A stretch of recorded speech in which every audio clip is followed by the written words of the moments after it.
untuk bayaran pempasan tol 080-100. Tetapi tahun ini kita nampak bahawa semuanya pempasan-pempasan atau subsidi ini ditukar tempat ke Kementerian Kewangan. Bukan sahaja daripada jabatan daripada Kementerian KKR, tetapi juga daripada kesihatan, wanita dan sebagainya, dan juga agriculture. Jadi adakah ini satu polisi baru di mana semua ini akan disatukan di bawah Kementerian Kewangan, atau tahun ini hanya tahun ini saja, tahun depan ada pula pempasan, bayaran pempasan tol? Terima kasih. Yang soalan itu saya kira Yang Berhormat patut tanya kepada Menteri Kewangan kedua waktu dia membuat penggolongan tadi. Tapi bagi saya setuju. Sebab sebagai pengawal selia kewangan, so the accountability dan mereka boleh ada check and balance. Jadi sebab dana ini belum dimuktamadkan. Apapun yang penting ialah peruntukan. Bila diperlukan, maka mereka akan bayar melalui kementerian kita untuk kita selesaikan kepada apa yang di-committed di bawah perjanjian yang telah ditandatangani oleh kerajaan dan juga pihak konsesi. Saya beralih pula kepada Yang Berhormat Limbang. Peruntukan Maris untuk Negeri Sarawak pada 2015 ialah 775, 775, 884, 664. Besar sangat jumlahnya. Datuk Seri M. Tua, saya tak biasa tengok jumlah besar-besar macam ni. Sebab poket saya tak sebesar tu. 775, 884, 664. 2014 Noktanya di mana tu, Yang Berhormat? Ya. Noktanya di mana? Noktahnya kosong-kosong lepas tu, Yang Berhormat. 2014 761 304 657 juta. 2013 710 023 932 juta, dan 2012 lebih kurang 548 juta. Itu jumlah yang telah diperuntukkan pada Kerajaan Negeri Sarawak. Sama juga Yang Berhormat Limbang memohon supaya kita membuat audit, dan sebagaimana saya katakan tadi, audit untuk peruntukan Maris dilaksanakan oleh MOF. Tapi kita bila diperlukan, kita akan menghantar pakar-pakar kita untuk membantu dalam proses auditing tersebut.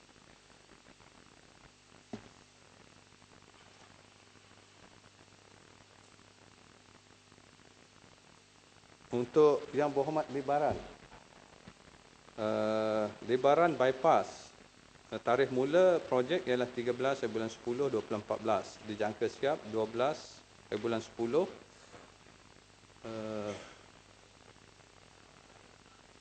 20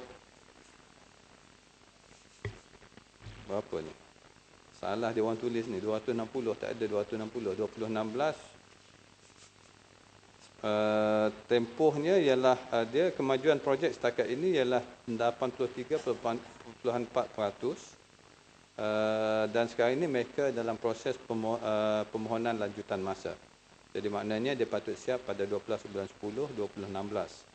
Skop projek ini 25 km, pelaksanaan secara 4 fasa. Projek dijangka siap Februari 2017. Baki 3 fasa akan dipohon sebagai projek keutamaan. Manakala Jalan Sandakan Tawau, pelaksanaan terbahagi pada 4 fasa. Anggaran kos ialah 180 juta. Fasa 1 telah pun siap sepenuhnya. Fasa 2 sekarang ini dalam pembinaan, dijangka siap April 2017. Fasa yang keempat dalam pembinaan, sekarang ini kedudukannya 81%. Fasa 2 tadi ialah 90%.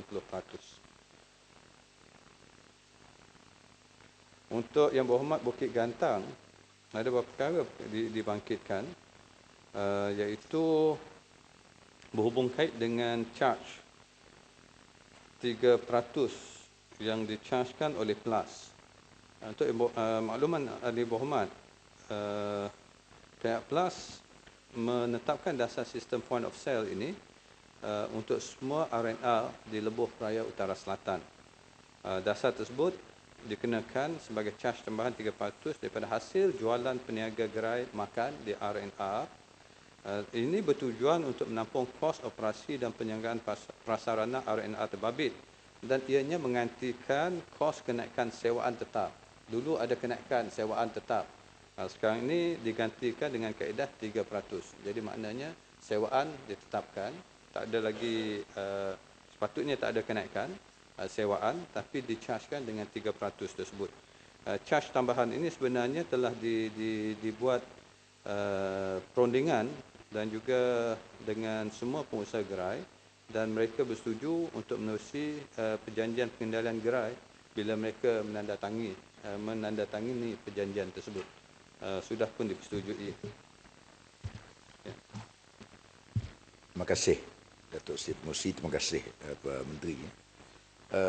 Memang 3% tu dikenakan memang agak tinggi. Lebih baik cukai dikenakan tak apa ni, sewaan dinaikkan tak apa. Cuba bayangkan, satu gerai kadang-kadang terpaksa bayar sebulan kena 3,000. Saya harapkan mungkin menteri boleh pergi cek sendiri. Boleh pergi turun sendiri, bertemu dengan sana. Yang keduanya, memang peniaga NIR ni di-warning oleh pihak PLAS. Malah mereka nak tahu siapa yang beri maklumat kepada MP Bukit Gantang. Dan kalau katakan perjanjian disuka ini orang anggap wali mujibir. Wali mujibir ni maknanya wali yang dipaksa untuk anak dara yang dipaksa berkahwin oleh ayah dan datuk dia. Ini yang berlaku kepada peniaga PLAS sebenarnya. Sebab tu saya harap, saya tolong minta sangat menteri supaya campur tangan dalam isu ni. Ini bukan isu yang kecil, kerana satu tu gerai bayar 3,000 tak menasabah. Ini bukan meniaga kat KLCC ni. Ini meniaga dekat RNR. Ini untuk menolong orang kampung yang meniaga yang agak kecil pendapatan mereka. Terima kasih Menteri. Kalau 3% daripada jualan dia dapat bayar 3,000, makna keuntungannya lebih besar daripada tu. Makna hasil jualan lebih besar daripada tu. Makna 97% hasil jualan dia. Sebab kalau dia kena bayar 3,000, 3%, makna hasil jualan lebih banyak. Kenakan ni apa Datuk Seri Pengerusi. Sebab tu saya mintakan supaya. Kemudian yang kedua pula ni, peraturan baru pula. Peraturan baru nanti saya akan siasat. Peraturan baru lagi zalim pula. Saya akan siasat peraturan baru, ya. Tapi yang 3% adalah untuk memastikan bahawa kawasan itu diberikan dengan servis yang terbaik, selesa untuk pengunjung dan sebagainya. Tapi saya akan siasat sebagaimana yang dikehendaki oleh Yang Berhormat untuk pastikan apa sebenarnya jumlah keseluruhan yang dikutip daripada 3% yang ditetapkan oleh PLAS ini. Ya, saya harapkan sangat-sangatlah. Terima kasih.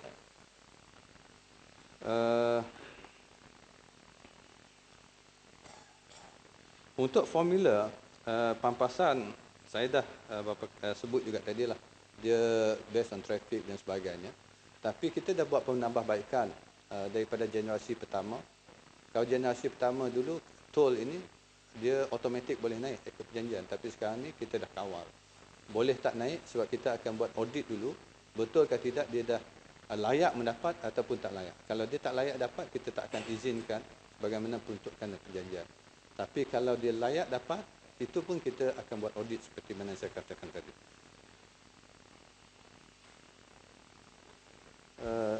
Seterusnya, jalan-jalan yang disebut. Kalau menyentuh pada permohonan jalan, saya tak akan memberi jawapan secara detail. Semua permohonan ini saya akan ambil perhatian dan saya akan membuat respons secara bertulis. Untuk Sungai Besar, sebab kawasan ini sama macam Sarawak, agak mencabar untuk membuat jalan di Sungai Besar sebab dia tanah payah gambut, tanah agak lembut.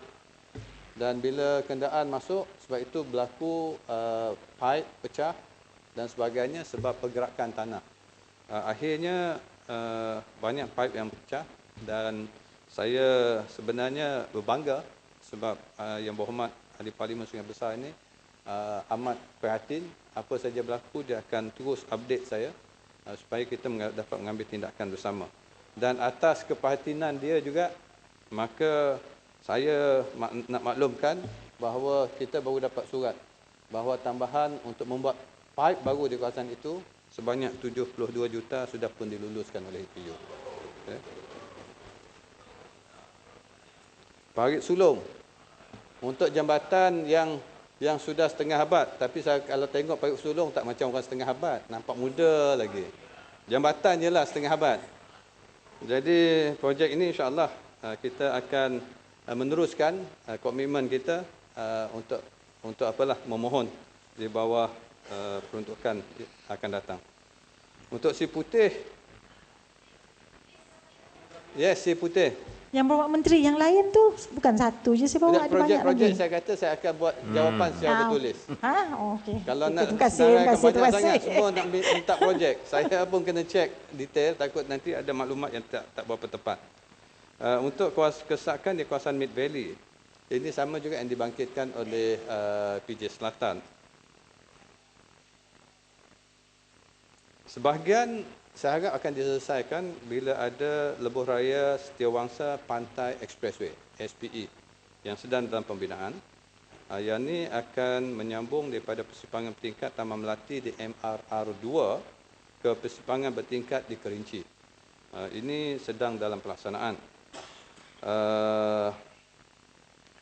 Yang Amat, Sungai Besar dah keluar Yang Amat. Nak maklumkan orang kampung. Dia nak maklumkan tu. Tapi sebahagian lagi yang berhormat seputih, saya kira kita minta juga kalau kita membuat persimpangan bertingkat, ada sebahagian lagi jalan nanti adalah di bawah pentadbiran PBT. Kita sudah menulis pada PBT untuk mencadangkan supaya sebahagian persimpangan bertingkat yang di bawah kawal selia PBT untuk mereka laksanakan. Sebab kalau kita, sebahagian daripada traffic congestion adalah disebabkan backflow. Maknanya kalau jalan ini, satu jalan ada bottleneck, maka akan berlaku backflow. Dan kita berhubung dengan PBT di kawasan Terbabit untuk kita bincangkan secara bersama sebab supaya kita dapat mencari total solution kepada permasalahan ini. Kalau kita buat satu, kita hanya transfer sebahagian daripada problem ke tempat yang lain. Sebab itu kita will have to get PBT untuk bekerjasama dalam hal ini. Manakala berhubung kait dengan yang tu kita kena buat kajian secara terperinci lah. Terowong sebab untuk menghubungkan Kuching Lama ke Lebuh Raya Base Raya, ianya telah ditukar pembinaan menggunakan overpass, tak lagi guna terowong. Dan ketika ini sedang di peringkat rundingan fasa 1 dan fasa 2. Ada dua fasa. Fasa 1 dan fasa 2 dan ini akan ditanggung oleh syarikat konsesi. Mereka akan buat tapi masih dalam peringkat rundingan dan the detail design. Pak Menteri, yang sidang lepas saya tanya juga dalam rundingan akan kaji, sekarang juga kaji, sekarang bajet 2017 akan datang. Yang mana kita bahaskan, boleh kita buat keputusan kerana yang buat adalah syarikat konsesi, biar mereka buatlah. Saya hanya nak minta kelulusan cepat daripada Muhammad Menteri saja. Memang kita tak ada masalah, kita pun nak cepat. Tapi syarikat konsesi dia kena come up with all the design apa semua. Nanti end of the day kalau dia takut banyak perkara lain yang kita kena detail dari segi financial and also dari segi technical. So kita kena tengoklah apa yang dia cadangkan. Tapi dari segi prinsip memang dia orang dah setuju untuk buat dalam dua fasa. Berhubung kait dengan perugutan supaya jangan banyak lagi development kat sana, itu kena bincang dengan Kementerian Wilayah lah. Itu bukan dalam bidang kuasa kita. Yang berhormat Tumpat, projek pembinaan jambatan dan jejambat di Jambatan Atas Rel Wakaf Baru Tumpat Kelantan. Yang ini dah diluluskan untuk rolling plan pertama dalam perancangan. Kota Baru Kuala Kerai Kelantan, yang ni memang dah diumumkan. Cuma ada beberapa jajaran yang bertindih dengan apa yang dirancangkan oleh kerajaan negeri. Jadi sebab itu kita kena bincangkan dengan kerajaan negeri supaya the overlapping perancangan untuk jalan daripada Kota Baru ke Kuala Kerai itu dapat kita selesaikan. Kalau tidak, kita akan bazirkan duit untuk buat dua jalan untuk satu tujuan. Tapi untuk tahun ini, satu lagi package iaitu daripada Ketereh ke sudah pun dimasukkan dan insya-Allah dapat diluluskan pada tahun ini. iaitu daripada satu lagi yang dipohon iaitu flyover dari Kota Baru melintasi bulatan Wakaf Baru ke Pangkalan Kubur Kelantan. Yang ini pun insya-Allah dalam tahun depan kita akan proses tender akan berjalan dan kita jangkakan untuk 3 tahun setengah tempoh pembinaannya. Terima kasih, Datuk. Yang Berhormat Tenom, pembaikan cerun, permohonan ada beberapa permohonan ingin saya maklumkan Yang Berhormat Tenom, reka bentuk untuk jambatan Sungai Padas telah pun diluluskan, insya-Allah Februari tahun depan diharapkan proses tender ini selesai dan kita dapat berikan surat setuju terima kepada kontraktor yang berjaya dalam tender nanti. Yang lain-lain jajaran sama ada kawasan Pen Borneo akan melalui Parlimen Tenom. Malangnya setakat ini untuk fasa pertama tidak melalui kawasan Parlimen Tenom. Cuma fasa kedua dan fasa ketiga belum dimuktamadkan jajarannya. Yang Amat, saya mendengar kawasan-kawasan yang dapat kelulusan Yang Amat. Kalau ada kawasan beluran nanti bertulis kepada saya Yang Amat. Ya, saya tahu yang Berhormat Datuk Seri Speaker tak dapat bahas, kita boleh berbahas di luar nanti. Yang lain-lain saya akan berikan jawapan secara bertulis kepada Yang Berhormat Tenom. Yang Berhormat Kuala Terengganu mengatakan bahawa LPT2 masih tak selamat dari segi kedudukan jalannya dan juga ada pencerobohan disebabkan haiwan liar yang masuk ke kawasan tersebut.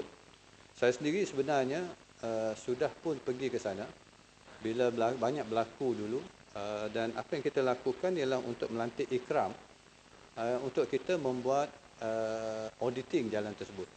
Dan daripada auditing, saya jangkakan berdasarkan aduan agak besar masalahnya. Tapi bila kita membuat auditing dengan menggunakan the latest teknologi yang ada oleh Ikram, maka kita dapati jalan yang beralun hanya sedikit sebenarnya, kurang daripada 5%. Itu pun kita dah serahkan, ambil tindakan sama ada melalui LLM dan juga JKR untuk kita levelkan mana jalan yang beralun dan juga kita tambah baik kawasan saliran parit yang menyebabkan limpahan air ke highway. Itu sudah pun dibuat. Dan untuk itu sekarang ini apa yang dilakukan ialah kita sudah pun melantik syarikat konsesi untuk menyelenggara jalan tersebut. Sebab itu tol untuk LPT2 hanyalah untuk penyelenggaraan highway tersebut supaya ianya sentiasa berada pada tahap yang kita tetapkan. Dan kita akan membuat audit kepada apa saja kerja yang dilaksanakan oleh syarikat konsesi dilantik. Manakala salah satu cabarannya kawasan ini ialah ada ladang, ada perkampungan dan di situ kita melihat bahawa sebahagian daripada kadang-kadang berlaku ada orang yang membuka pagar dan ini sebab kadang-kadang haiwan boleh lalu. Apatah lagi kalau kita melihat apa yang disebutkan oleh Yang Berhormat tadi, haiwan liar yang boleh menyebabkan pagar terbuka dan kita sudah minta syarikat konsesi untuk ketatkan kawalan dan juga menambah baik jenis pagar yang digunakan dan pada masa yang sama kita memohon kerjasama daripada PBT dan juga warga penduduk setempat supaya menjadi mata dan telinga kita kalau berlaku saja cepat-cepat untuk hubungi supaya kita boleh mengambil tindakan segera untuk memastikan pagar yang telah rosak diperbaiki secepat mungkin. Itu yang telah kita laksanakan. Yang Berhormat Ampang berhubung kait dengan cerun, untuk makluman di Bukit Antarabangsa, tapi Yang Berhormat Ampang tak ada di dalam ni lah, saya akan bagi jawapan secara bertulis pada Yang Berhormat Ampang.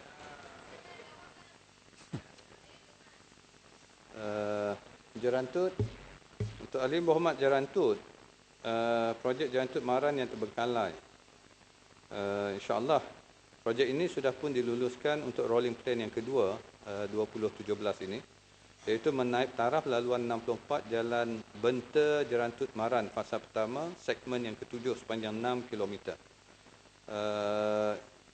dengan kos keseluruhan 71 juta. Dan jalan ini kita akan naik taraf daripada R3 kepada R5. Yang berhormat, daripada Puchong lah sekali lah. Pasal I tahu you banyak nak discuss dengan saya lepas ni. So saya akan jawab last sekali lah Puchong.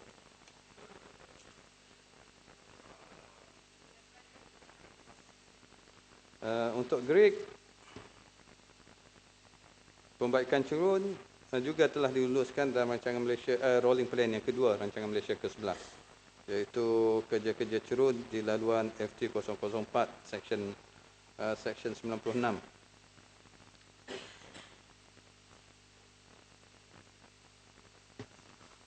Yang spesifik yang lain saya akan bagi jawapan secara bertulis. Untuk Hulu Langat ada seperti mana yang berhormat katakan tadi, di Batu 14 traffic light dan persimpangan sudah kita perbaiki. InsyaAllah untuk Batu 9 kita dah mendapat kelulusan untuk kita membuat persimpangan di Batu 9. Untuk Kuala Pilah, untuk jalan Seremban Kuala Pilah, dia ada 3 fasa. Yang berhormat Kuala Pilah, nanti saya bagi jawapan secara bertulis. Agak detail ni. Greek juga ada membangkitkan berkaitan dengan kualiti cat yang digunakan.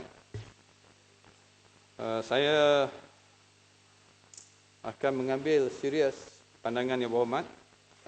Sekarang ini memang sepatutnya ada teknologi baru, iaitu all weather thermoplastic yang boleh digunakan, yang boleh ini lebih tahan lama. Cuma dari segi harga, bila kualiti lebih tinggi, tahan lama, harga pun lebih mahal. Itu saja yang kita kena lihat. Manakala jalan-jalan beralun, insya-Allah kita akan membuat audit untuk memastikan bahawa jalan beralun ini memenuhi standard yang ditetapkan. PJ Selatan dah jawab tadi, berhubung kait dengan apa? Jalan apa tu? Yang the highway tu yang saya katakan tadi, saya yang pada masa ada kaitan tu MPE. Yalah MPE. MPE dengan persimpangan MPE Jalan Kelang Lama dengan Jalan Templar. Itu kita dah bagi jawapan bertulis kat you. Pada masa yang sama saya kata itu tadi hanya, kita akan tak ada penyelesaian yang jangka panjang. tak jangka panjangnya kita kena sit down dengan Majlis Perbandaran PJ. Dah MPPJ sudah hantar surat, tapi pihak kementerian sudah bagi surat untuk reject tentang perkara ini. Sebab itulah saya minta mohon. Setahu saya belum ada tengok lagi surat tu. Ada. Nanti boleh pass kat saya lah surat tu. Okey, terima kasih. Okey.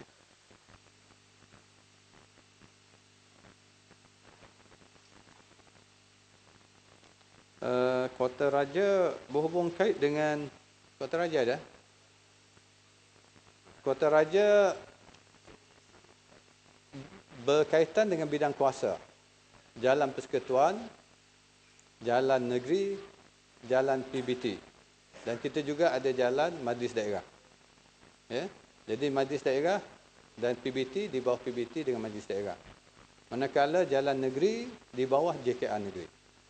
JKR Negeri untuk penyelenggaraan jalan, mereka akan mohon pada Kerajaan Negeri melalui peruntukan maris yang diberikan oleh Kerajaan Persekutuan yang di-manage atau ditadbir urus oleh Kerajaan Negeri. Manakala Jalan Persekutuan menggunakan peruntukan daripada Kementerian Kerja Raya, juga Kerajaan Persekutuan, dan juga JKR Negeri akan membantu kita untuk memantau pelaksanaan. Tapi biasanya kita akan sama ada menerusi syarikat konsesi yang telah dilantik untuk membuat penyelenggaraan dan dikawal selia ataupun dimonitor dengan izin oleh JKR Negeri sebagai agensi. Sebab di bawah perlembagaan kan kita ada joint apa kan? This is one of the services di mana joint antara federal dengan state. Jadi perbezaannya ialah dari segi punca kewangan. Punca kewangan ialah kalau negeri akan dapat peruntukan daripada Maris. Jadi mana jalan negeri tadi termasuk sekejap di jalan persekutuan masuk balik jalan negeri. Kalau jalan negeri dia akan minta peruntukan daripada Maris dan Setiausaha Kajian Negeri, Setiausaha Kewangan Kajian Negeri akan beri peruntukan pada JKR negeri untuk membuat penjagaan jalan negeri tersebut. Manakala jalan persekutuan mereka akan rujuk pada Kementerian Kerja Raya. Okey. Saya tanya tadi mengenai jalan, satu jalan, tapi di antara jalan federal ada jalan negeri. Okey, saya baru sentuh berkaitan dengan dari segi punca kewangan. Tapi dari segi macam mana jalan tu patut jalan negeri ataupun jalan persekutuan. Biasanya jalan negeri terserah dengan kajian negeri. Sama ada dia nak serahkan pada kajian persekutuan ataupun tidak. Ataupun kalau dia tak serah, maka tetap jadi jalan negeri. Dalam keadaan yang tersebut, maknanya negeri nak maintain jalan tersebut sebagai jalan negeri. Kecuali kalau nak serah kepada kita, dia kena membuat secara permohonan secara bertulis lah. Jadi pelaksana kepada negeri dan pusat adalah JKR daerah, betul? Ya. Implementation wise, makna dia semua jalan di dalam satu kawasan daerah akhirnya jatuh kepada JKR daerah. Makna dialah yang akan tahu mana nak pergi negeri ataupun pusat begitu. Cuma saya rasa kadang-kadang tidak ada, they're not talking, or negeri, daerah, pusat not talking. Sebab benda jalan tu dijaga oleh satu jabatan. And yet the implementation, penyelenggaraan dan sebagainya itu tidak terkoordinasi. Bagi saya tak sepatutnya berlaku, tapi kalau dapat diberi maklumat yang lebih terperinci, mungkin kita boleh mohon JKR untuk melihat perkara ini. Dan untuk maintenance, sebenarnya kita untuk syarikat konsesi yang maintain jalan termasuklah, dia ada, yang saya katakan tadi ada 3 jenis maintenance. Satu rutin, satu lagi berkala, dan yang ketiga kecemasan. Yang rutin termasuklah kerja-kerja pemotongan rumput, menyunci longkang dan sebagainya. Memang benar di bawah kontrak sekarang ini untuk kerja rutin dia ada tempoh tertentu. Misalnya kata mencuci dalam setahun 2 kali, memotong rumput berapa bulan sekali. Itu memang ditetapkan dalam perjanjian. Dan kalau kita tak puas hati, kalau Yang Berhormat rasa ada kerja yang Berhormat nampak tak puas hati, boleh maklumkan kita, sebab kita akan hanya membayar mereka kalau mereka memenuhi standard. Di sini yang jurutera daerah akan memainkan peranan untuk membuat pengesahan sama ada kerja telah dilaksanakan mengikut apa yang telah maktub dalam perjanjian. Ya?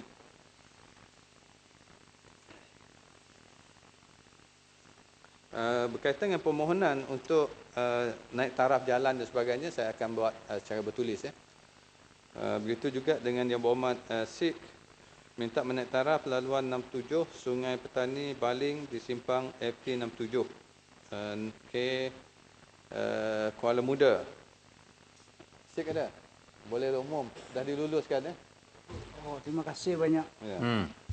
Boleh keluar minum kopi yang ada. Boleh. Kota Tinggi, dua-dua yang disebut tadi pun boleh diumum. Kota Tinggi balik kawasan nanti boleh umum. Datuk Menteri.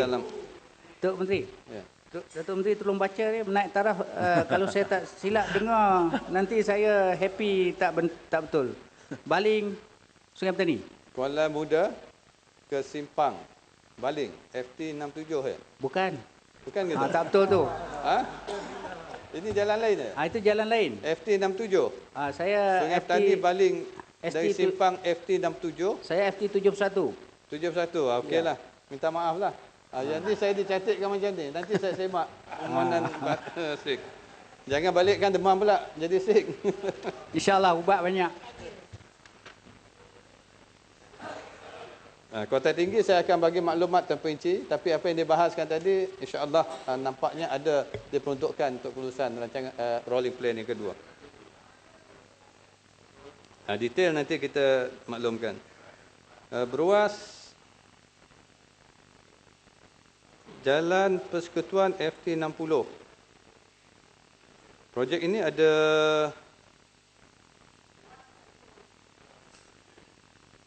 berapa pakej? Pakej 1 FT60 dari Damal Laut ke Cangkat Jering. Pakej pertama. Yang ni sudah pun masuk tapak 1 September 2016 dan kalau ikut perjanjian siap 31 Ogos 2018. Okey. Manakala FT60 daripada Damal Laut ke Cangkat Jering pakej 2A. Yang ni pun 17 Oktober sudah diserah tapak kepada kontraktor dan expected kalau ikut perjanjian 16 Oktober 2018. Siap. Ini janji BN. Jadi kita masih laksanakan. Ini sudah janji umum 8 tahun lah. Jadi terima Tapi kasih laksana lah. jugalah. Sekurang-kurangnya lah. Tapi bukan sebab YB ya, sebab okey. Sekarang ni saya beralih kepada Puchong. Puchong ada? Lama tunggu dia. Iyalah. Tapi sebelum itu lagi satu isu tentang ubah suai parlimen. Apakah progres?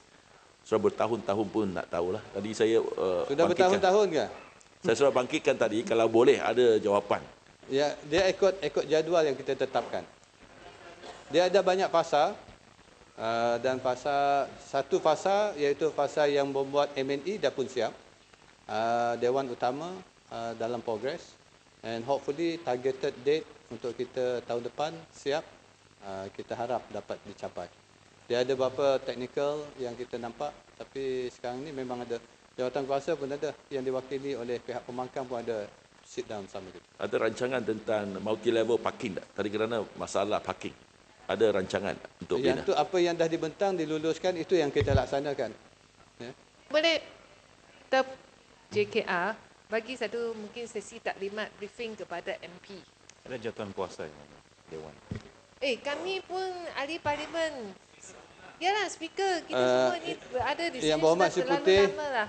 kita memang ada jawatan kuasa bersama di mana kita ada wakil daripada pihak pembangkang, wakil daripada BN, wakil daripada parlimen memang ada duduk. Tapi kalau Yang Berhormat nak briefing nanti kita cubalah. Akan cuba. Ya. Okey. Untuk tol saya dah katakan bahawa penambahbaikan dari segi generasi pertama, kedua, ketiga, sekarang ini yang keempat. Penambahbaikan dari segi keempat, maknanya perjanjian tol boleh luput awal, early determination kalau mereka dah capai apa yang ditetapkan dalam perjanjian. Iaitu dari segi pulangan, return of investment dia orang sudah selesai dapat, maka kita boleh tamatkan perjanjian. Dan ada certain peruntukan, dia ada profit sharing dengan kerajaan.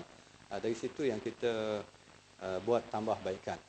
Kalau dulu dia fix terus. Dan untuk LDP tempoh akhir LDP ialah 2030. Tarikh luput habis tempoh. Dari segi perundingan memang kita membuat perundingan. As you know, kalau perjanjian itu dah termaktub, LDP is one of the first generation agreement. Untuk kita ubahkan apa yang telah terkandung, it's not that easy. Sebab kadang-kadang mereka tak bersetuju, walaupun kita membuat beberapa perundingan dan tawaran pada mereka. Dan end of the day, kalau kita nak kurangkan, dia minta extension of time.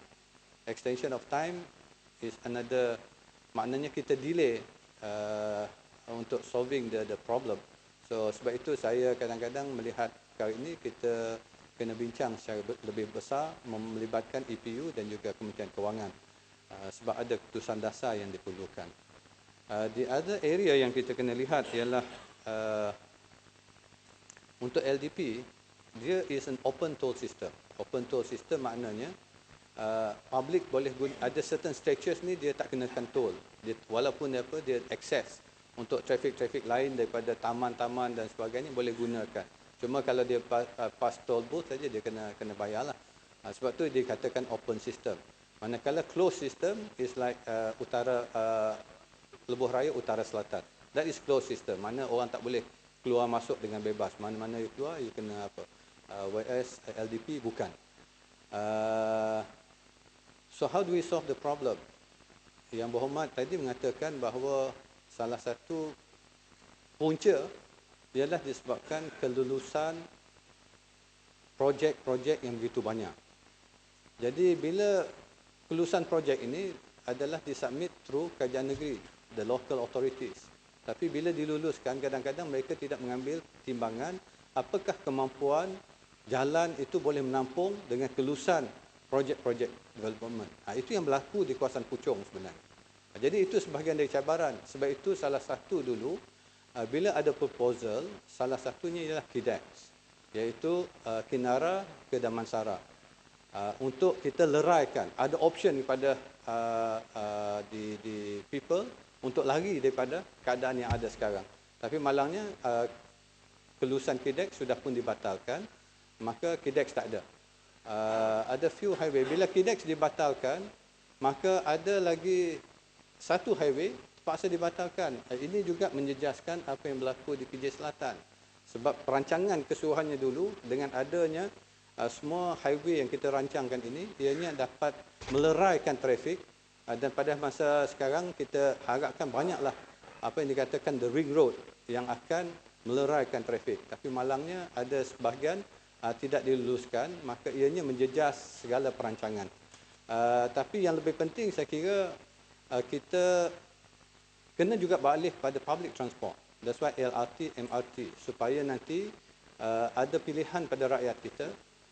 Kita harap ada migration daripada menggunakan jalan, orang akan migrate pada public transport. Dan ini kita harapkan dapat mengurangkan traffic jam. Tapi kita perlukan pada masa yang sama kerjasama erat dengan PBT lah. Sebab kalau PBT meluluskan lagi banyak projek, maka pertumbuhan trafik concentration pada jalan-jalan tertentu itu akan menjadi cabaran untuk kita selesaikan. Ya, bahan baru. Terima kasih Dato' Sri. Terima kasih Dato' Speaker, Yang Hormati. Terima kasih Yang Menteri. Yang Menteri, saya dengar apa yang disebut. Dan ya, memang itu adalah benar. Kawasan Puchong ini, ianya bangun dengan pesat. Whether you like it or not, I think itu menjadi tempat di mana ramai yang beli rumah pindah, especially those who work in KL, dia datang dari sana. Jadi ini sepatutnya menjadi satu perkara dalam rancangan kerajaan persekutuan. Kerana dalam masa yang akan datang, tidak lama lagi, kita akan lihat pembangunan di situ pesat. Persoalan yang berbangkit adalah ini, kita ada sistem perjalanan di situ sekarang. So we already have various highways that are going through it. And kalau datang ke kawasan Puchong, you can see it for yourself, Yang Berhormat Menteri. There are many highways and there's a lot of connectivity. Tapi masalah yang berlaku di situ masalah trafik. Trafik itu berlaku kerana kita lihat bagaimana jalan bertol itu, there is no study dalam mana kita boleh ada urusan ataupun aliran trafik supaya tidak ada trafik. I understand seperti mana Yang Berhormat kata tadi, kita ada banyak taman-taman sebagainya, there's a lot of traffic coming in, but there must be a study. Saya dalam 2 tahun yang lalu saya dah minta supaya kerajaan persekutuan, in fact Dato' Speaker, I also ask kerajaan negeri supaya satu kajian dibuat. So to me, this is a problem which both the state and federal government must look at. Kita perlu satu kajian, a study that will help find a solution to the problem. Kalau tidak, kita tak boleh selesai masalah ini. Kita tidak boleh setakat kita kata, okay, PBT jangan luluskan.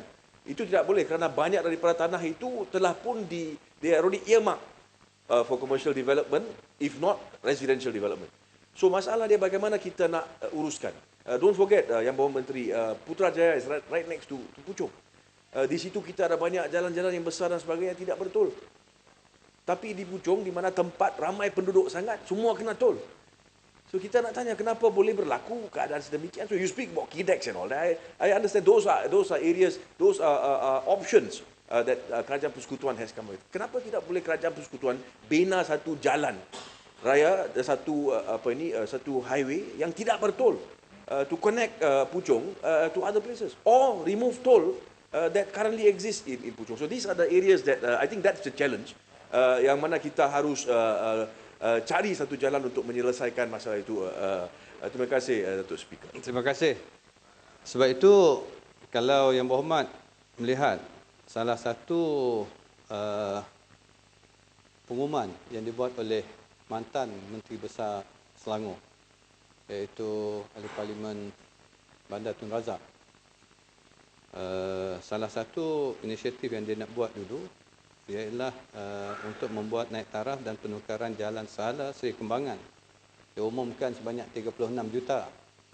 Sebahagiannya dia nak buat jalan sahala. Kemudian yang lain dia akan buat jalan dua hala. Satu dia buat apa? Yang ini dikonfirmkan pula oleh Adun Seri Kembangan, iaitu Aoyong. Dia mengatakan 36 juta ini akan dibuat. Tapi sampai sekarang dia tak buat. Hanya satu saja dia buat. Itu is partly kalau dia orang dah commit, they should do it. You boleh bawa kepada peringkat negeri nanti.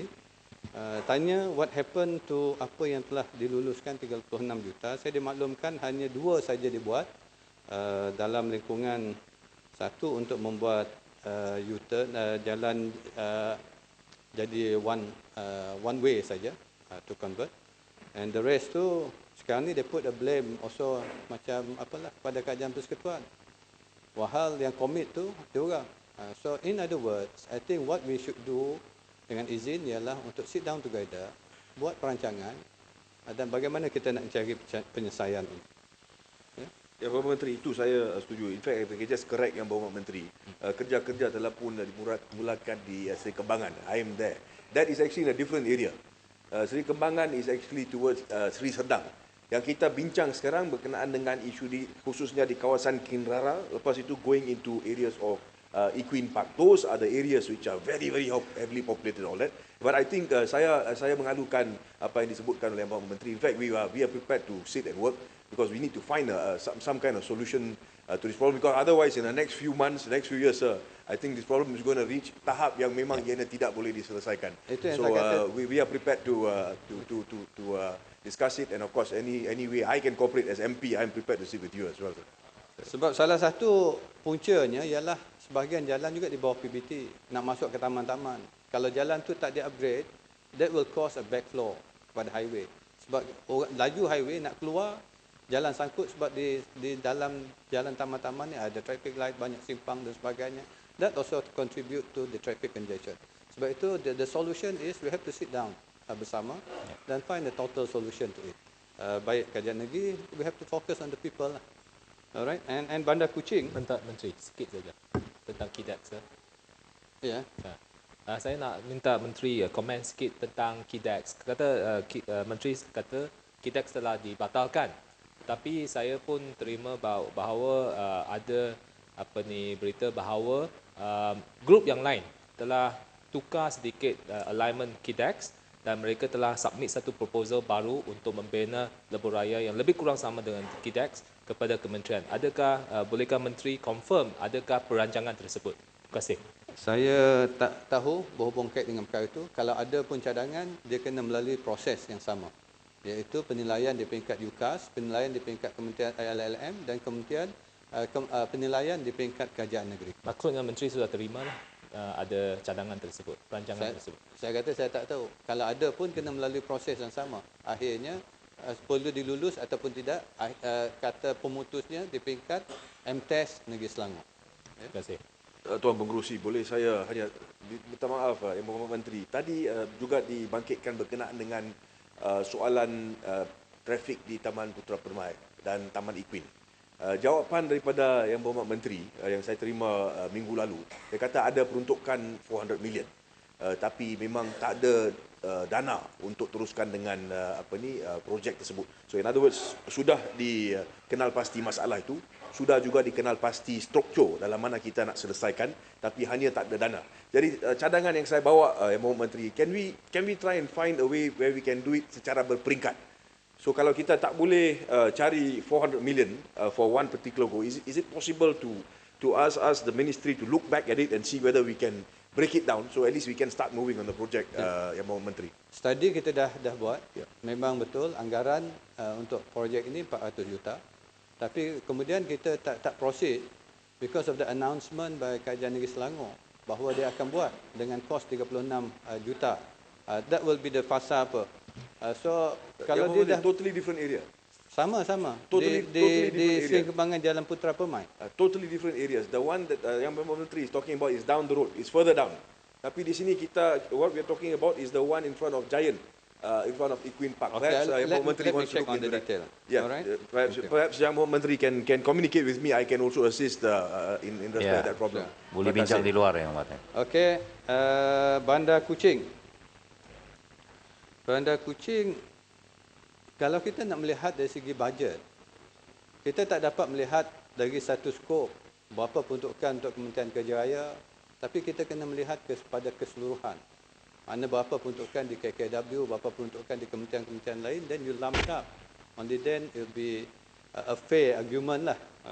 Kedua, mengapa peruntukan untuk kita ni hanya yang diallocate di bawah peruntukan pembangunan Kementerian Kerja Raya untuk Sarawak, jumlahnya kita lihat dari segi anggaran untuk tahun ini. Ini tahun ini saja. Tapi kita kena tengok ceiling. Kalau kita tengok ceiling, antara Sabah dengan Sarawak lebih kurang sama. Ceilingnya lebih kurang sama, tapi sebab bergantung dengan apa yang boleh dilaksanakan tahun ini, sebab itu bajet diperuntukkan. Sebab kita buat value engineering, kita buat apa yang boleh dilaksana. Kalau kita melihat di Sarawak saja, di samping apa yang diumumkan, kita ada jambatan Batang Lupa, kita ada jambatan, ada few jambatan lagi yang kita akan buat. Itu ada semua peruntukan yang ditetapkan. Dia ada peruntukan based on tahunan. Kalau kita lihat Sarawak Sabah secara purata dapat 3.3 bilion dari segi cost project. Sudah pasti yang diperuntukkan untuk Sarawak 299 juta untuk 9 projek, iaitu projek yang sebahagiannya dah siap, sebahagian lagi ada projek dalam perancangan ataupun dalam pelaksanaan. Peruntukan ini berdasarkan unjuran berapa yang boleh dibelanjakan setiap tahun. Tapi yang penting tengok berapa peruntukan ceiling untuk rancangan Malaysia ke-11 keseluruhannya. Okey, minta penjelasan. Ya. Saya berasa sikit keliru tentang apa yang disebutkan oleh Yang Berhormat Menteri, kerana apa dana yang harus dikeluarkan oleh kerajaan harus diluluskan dalam Dewan ini, dan di bawah JKR, di bawah Kementerian Kerja Raya, di sini pembangunan, peruntukan untuk pembangunan adalah jelasnya kita hanya dapat 299 juta saja, dan Sabah terdapat 494 juta, dan manakala Semenanjung Malaysia sini terdapat 2 bilion, 2,000 lebih juta secara langsung dan 2,000 lebih juta lagi secara pinjaman. Oleh itu, peruntukan pembangunan di bawah Kementerian Kerja Raya untuk tahun 2017 ini adalah 4 bilion lebih untuk Semenanjung, manakala untuk Sarawak hanya 299 juta.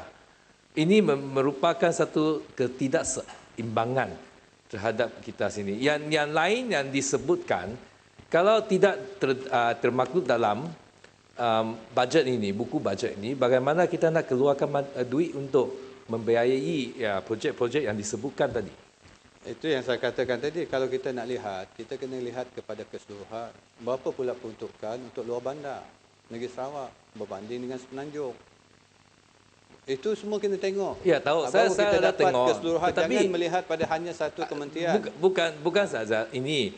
Apa yang telah kita dimaklumkan oleh Menteri Kewangan 2 hari lalu, yang bahawa tahun lalu kita Sarawak pun terdapat daripada keseluruhan peruntukan pembangunan kita dapat 5% saja. Kita dari Sarawak dapat 5% saja daripada keseluruhan peruntukan untuk pembangunan. Dan ini yang dinyatakan oleh Menteri Kewangan dua tahun lalu. Kalau Yang Berhormat Menteri Kerja Raya nak sebut keseluruhannya, ini apa yang sudah dikonfirm oleh Menteri Kewangan bahawa kita Sarawak dapat 5% saja. Dan sekarang di bawah Kementerian Yang Berhormat Kerja Raya juga kita 6% saja, lebih kurang sama, walaupun kita nak lihat keseluruhannya atau satu kementerian saja. Ya, peruntukan itu saya juga diingatkan bahawa tidak termasuk apa yang kita buat di bawah PEN Borneo. Ya. It's over and on top the normal peruntukan yang kita terima.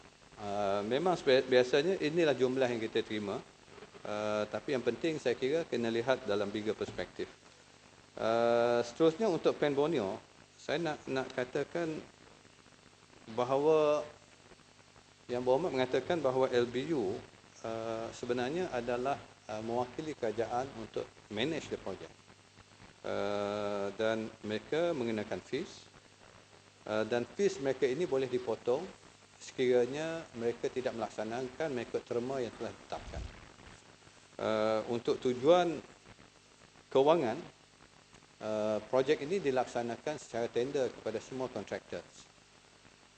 Dan sebab itu dari segi governance-nya, kita ada jawatan kuasa eksekutif, jawatan kuasa tender, jawatan kuasa cost control ataupun change committee yang dipengusikan salah satu oleh KSN, dua dipengusikan oleh Setiausaha Kerajaan Negeri Sarawak.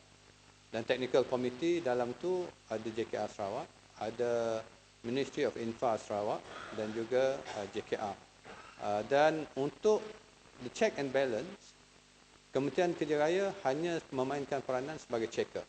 Dan sebagai checker, kita sudah melantik independent checking engineers yang akan membuat segala audit untuk meluluskan bayaran, untuk melihat dari segi kualiti kerja dan sebagainya. Supaya dia ada balance, check and balance. Manakala kewangan akan dikontrol oleh Kementerian Kewangan, akan disalurkan direct kepada kerajaan negeri mengikut certification yang telah disahkan melalui proses tuntutan dan disahkan oleh jawatan kuasa yang telah meluluskan. Jadi tidak timbul apa yang dikatakan oleh Yang Berhormat tadi untuk secara sinis mengatakan bahawa ada proses seolah-olah ingin menguntungkan sesuatu pihak. Ini tidak. Sebab komitmen kita, apa yang telah ditetapkan oleh kerajaan ialah based on the ceiling. Ceiling ditetapkan kalau ia burst, mana the PDP will be penalized. Ya. Tadi terima kasih Yang Berhormat Menteri. Tadi saya kata saya ada terima maklumat bahawa LBU, syarikat LBU, iaitu kontraktor yang iaitu syarikat yang dilantik untuk manage the contract. Saya terima maklumat bahawa LBU ada minta atau berarahkan engineer to over design the road. Bagaimana kementerian akan buat kawasan bahawa itu the road yang saya will not be katakan over tadi, design. ada jawatan kuasa teknikal yang akan melihat ke semua. Kalau dia over design, the cost will overrun. Cost overrun, PDP yang akan kena penalty. So that's why the ceiling is set. There's a ceiling which is already set. So tak ada timbul kecuali you dapat bagikan betul-betul bukti siapa dan apa kita akan membuat siasatan. Amat panjang lagi Amat. Dah habis yang Berhormat Datuk Seri Speaker. Yang lain saya dah katakan tadi mana yang permohonan projek saya akan beri jawapan secara bertulis dan saya mengucapkan terima kasih kepada semua 30 wakil rakyat yang telah